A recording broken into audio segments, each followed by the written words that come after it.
Yes. So thanks very much for inviting me. And clean out the furniture here so I can move around. Okay. So I'm originally from Germany. Don't hold it against me. But I lived in America for 17 years. So if I speak too quick, just go like this, wave to me. So this is my topic, but of course I'm going to go a little bit beyond the topic. I will have later on tonight a download at my website, mediafuturist.com. If you want to download the presentation, you can get it from the organization, but also from my website in about a couple hours when I upload it. So briefly about me, I wrote a few books about the future of music. I worked in the music business for 20 years, used to be a musician and producer. My second book is called Music 2.0, and it's available. I have a few free copies, and you can download the book for free at music20thebook.com if you're interested in music. So I have a blog at mediafuturist.com. I work as a futurist. What does a futurist do? Well, I look at trends, 2 or 3 or 5 years from now, and I do a lot of work with kids, digital kids, as I call them. My own kids I use as experimental versions of it. And then I take that back and I give it to large companies like Nokia, like Sony BMG, like the BBC, France Telecom, and I help them to develop business models for the future. I've done quite a bit of work on travel as well, but most of my work is in media. And of course, I used to be a musician. You don't want to hear it, so I don't have examples. So for a lot of my clients, I put together puzzles. I essentially make a puzzle for them to create the image of where things are going, and I do hope that some light bulbs will go off in the room today as well. That's also what I like to do, is to light a bulb. So 2009 is a painful year. And there's a saying that the pain pushes until the vision takes over. In other words, when are we going to change?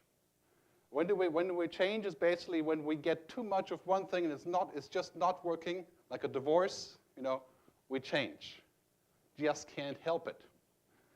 So in 2009, of course, 2008 too, we have disruption, severe disruption of financial markets, cars, just about everything you can imagine. And then we have to reinvent. That's really what we're talking about here. So I want to de-emphasize the disruption because you all know what that is and emphasize the reinvention. So right now, the global economic fabric has changed. In America, for the last 8 years, we had leadership that was about domination and war. Right now, we have leadership that's talking about collaboration, innovation, and working together to create something new. So now we have, in this global fabric, essentially a change from this idea that the trusted old business models have suddenly stopped working. So the idea of what I call hyper-capitalism, making lots of money and doing it all over again all the time. That idea has changed.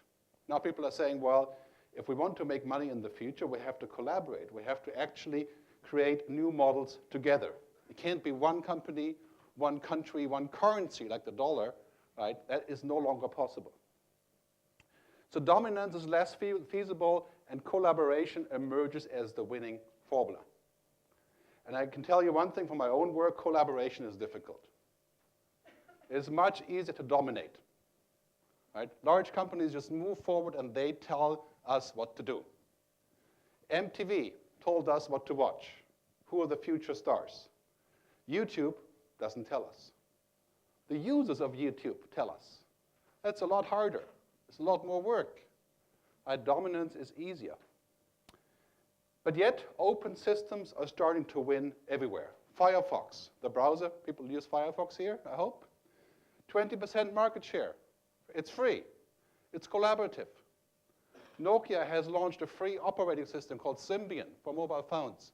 They bought it for almost $500 million and they made it free, open source. Right, that's true for open source software. 72% of the web's browsers run on Apache, which is an open source software. So open is winning. But here's another thing. Open is difficult. Open is difficult because I don't control the flow of the money. I only control the flow of the attention and how people like me, what I do. Right? So both of those things aren't easy. And America, of course, will go through the process of going from closed to open, from control to collaboration. This will be interesting to watch, right? Because we have the same journey. In your business, we're going from control to collaboration. And this is a tough decision that you can't really change. You don't have a choice. The music business, where I work a lot in, the television business, the film business, they have no choice than to go from closed to open. Otherwise, they don't have a business, as we can see with music. So it's a crucial shift from this. You know, basically you win, I lose, or the other way around, I win, you lose, to this is from Nokia, saying collaboration is everything. Nokia is one of my clients, but it's a very, very interesting shift where they're saying it's so important to get collaboration in the whole ecosystem. Right? They're predicting that 25% of all the content on the internet is going to be made by the user. Uploaded, downloaded, shared, remixed. 25% in the next 5 years. So this kind of shift is what I want to talk about a little bit, because I think it's crucial for your business. And this is happening around the world. And guess what? Of course, the biggest, most promising markets are not the developed nations. They're not England, France, Germany, America. They're the developing countries. Right? That's where all these shifts are happening. So this whole world is now plugging into the internet. And they're plugging in, like in India, the first time they ever go on the web is with a mobile phone. The first English name is Google. And the first English word for an Indian kid is Google. Right? That's how they learn about the internet. So you have this madness of all the stuff on the internet. Like if you had 50 hours a day, you could mess around all day long with Facebook and Twitter and MySpace and Skype and Flickr, like I do. Right? It's a time waster times 100. Right? And it's necessary. Just like an artist creates a song, doesn't just pop up and hops onto the CD, it's a time-wasting process to create. Right? That's part of the process, the learning process. You get better at juggling things, but it does look like this. It's rather overwhelming, and then sometimes we sit down and we say, oh my God, you know, how can I possibly do all these things? Right? And when? I have a business to run. How do I think about tomorrow? So big question.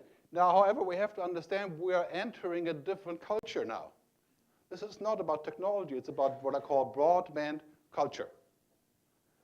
It's a culture that's connected.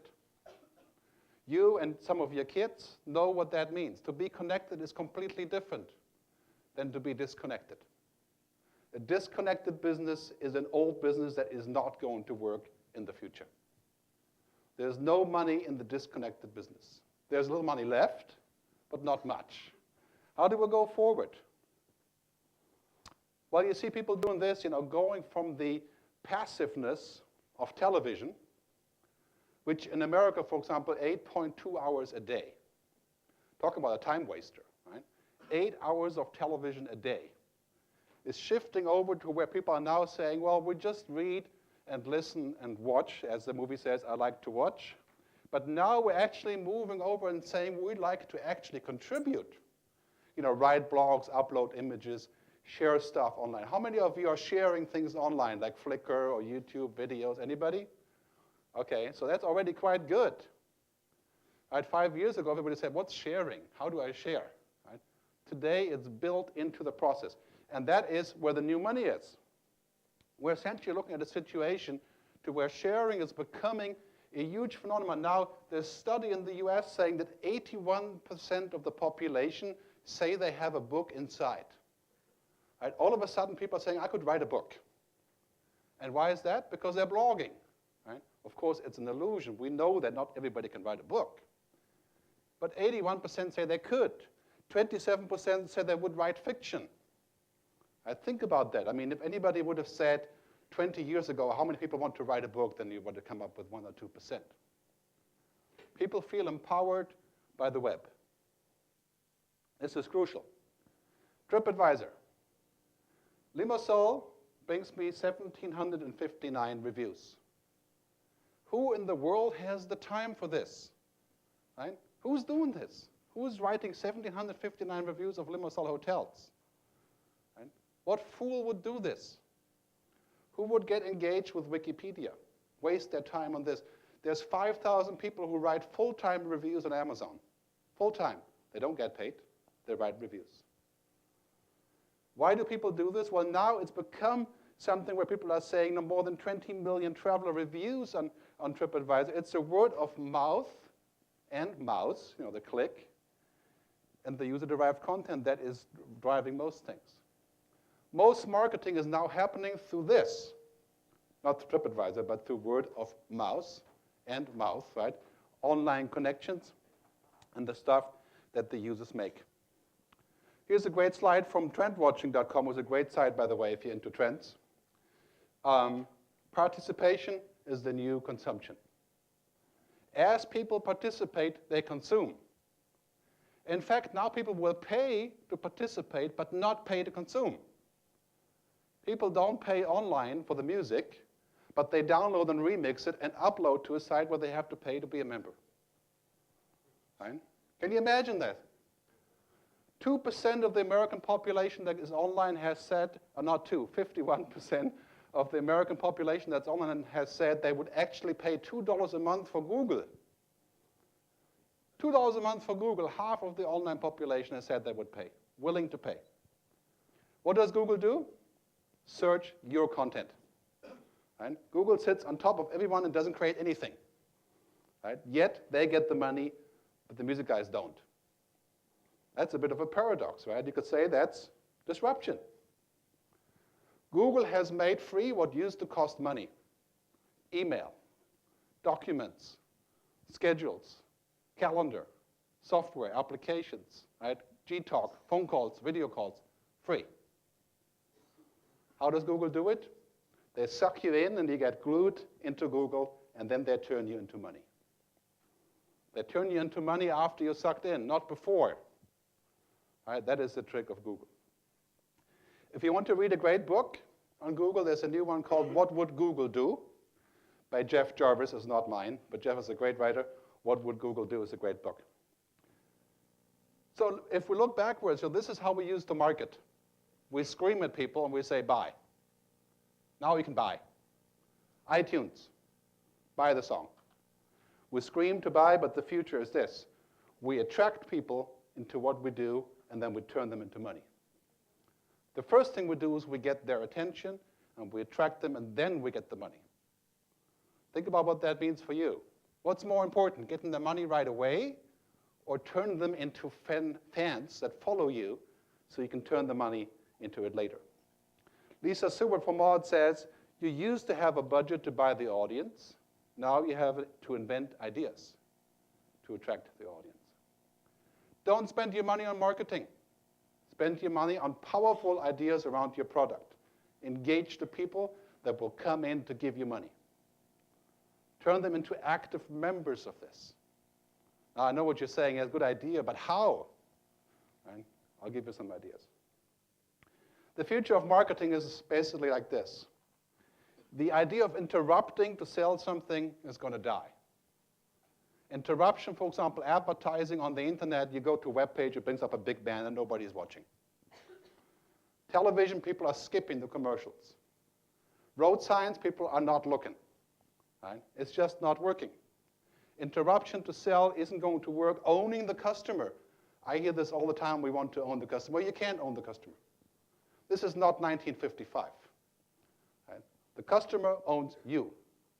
The customer is in charge of your product.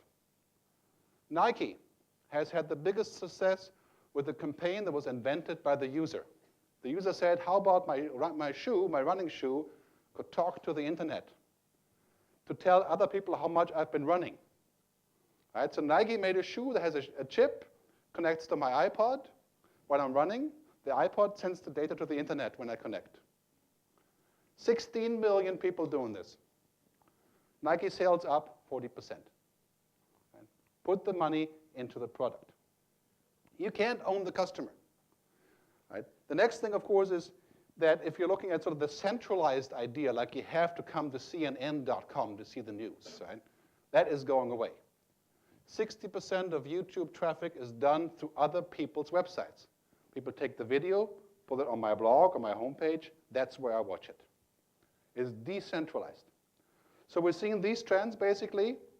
The trend towards attraction becoming more powerful on a scale of 1 to 10. The trend towards engagement and decentralization, and most important, to owning the trust. You cannot own the customer, you can own their trust. You can own and keep their trust. That's how you make money. Think of the companies you trust. Apple users, we trust Apple. It may be wrong, right? But we still do. Google users, we trust our lives to Google. We don't complain that they sell the data to give us advertising. Right? But what would happen if Google tomorrow gave your data to the CIA or the police without a warrant? If Google shared the data on the internet, your click stream, where you've gone, we would pull the plug and Google would be dead in 3 months. Dead. Google would be finished. Right? If we pull the plug from people that we trust, they're dead. Happened to Swiss Air, right? The most exclusive airline in the world that I've been flying for 20 years. People said, we don't trust you anymore. You stopped flying on October 20th, 2000. Just left everyone stranded. And as a result, they were sold to Lufthansa for 1/10 of the value. The biggest competitor that they hated for the last 50 years. So that's the story. So the money is now shifting from the idea of basically selling, owning the customer, to collaboration, to engagement, and I think the marketing money will actually shrink because it's much more effective to do it this way. Now, most media companies are reducing their budget for marketing by 40% by going direct through the web. In many cases, that's not possible, but in some cases, it is. So here's an example of disruption in publishing. The Christian Science Monitor in the US, which is a newspaper, a big daily newspaper, they decided to just go online and not print anymore. This is going to happen in a lot of countries all over Europe and the world. People will stop printing and shift to digital because the costs are very high. The CEO of Microsoft says there will be no media consumption left that is not digital in the next 10 years. No consumption left, right? And here are some devices that do this, the Kindle reader, the Sony reader, that do all these things. Everything gets delivered in electronic form. That's what Microsoft says. I don't entirely agree, because there's lots of people left who like books or DVDs, right? But this is a trend. How do you deliver your marketing? Is it print? You're sending envelopes? Good luck. Nobody is paying attention. You're sending email? In 2 years, nobody will pay attention to email. I've taken my 17,000 contacts I've put together over time, and I had a newsletter that wasn't working at all. I put it all into Twitter and Facebook. You have to follow me on Twitter or Facebook to get my news. You don't get emails anymore. Email conversion rate is like 2% if you're lucky, of people that you know. If you don't know them, it's much worse. So everything gets delivered in electronic form.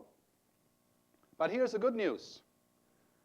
The iPhone has increased traffic for operators between 7 and 50 times. People that use the iPhone are 50 times more likely to browse and search because it's so easy. My mother can do it. Click, push the button. All of mobiles are moving in this direction. Nokia, Samsung, LG, all moving in this direction. And what happens when you're here and you're looking for a sushi restaurant? You push the button, you locate one, you read the critique, you go somewhere else. This is what happens already.